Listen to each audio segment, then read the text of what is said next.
نتایج ابتدایی انتخابات ریاست جمهوری 6 میزان 1398 به ترتیب بالاترین رای کاندیدان قرار ذیل است.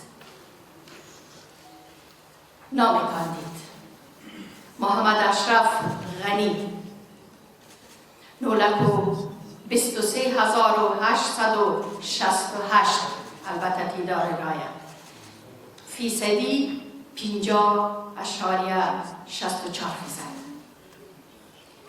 دکتر عبدالله 7,20,099. گلبدین حکمتیار 70,243 فیصدی 3.85. رحمت الله نبی 33,921 فیصدی 1.86. دکتر فرامرز تمنا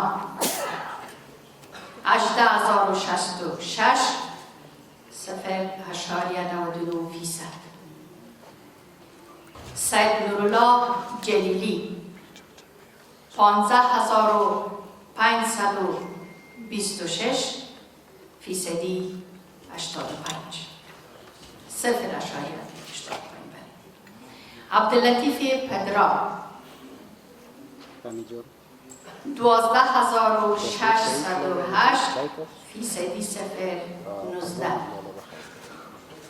عنایت الله حفیظ 11,374 فیصدی 0.62.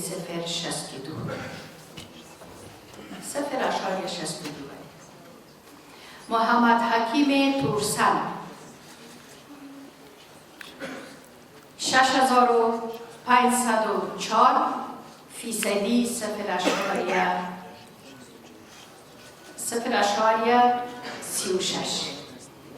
احمد ولی مسعود 3,942 فیصدی 0.22. محمد شهاب حکیمی 3,324 فیصدی 0.18. پوهان پروفسور دکتر غلام فاروق نجرابی 1,606 فیصدی 0.09.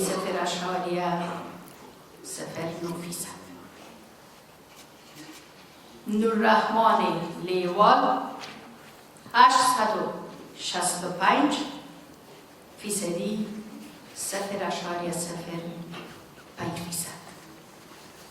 مجموعاً 1,824,401 فیصد.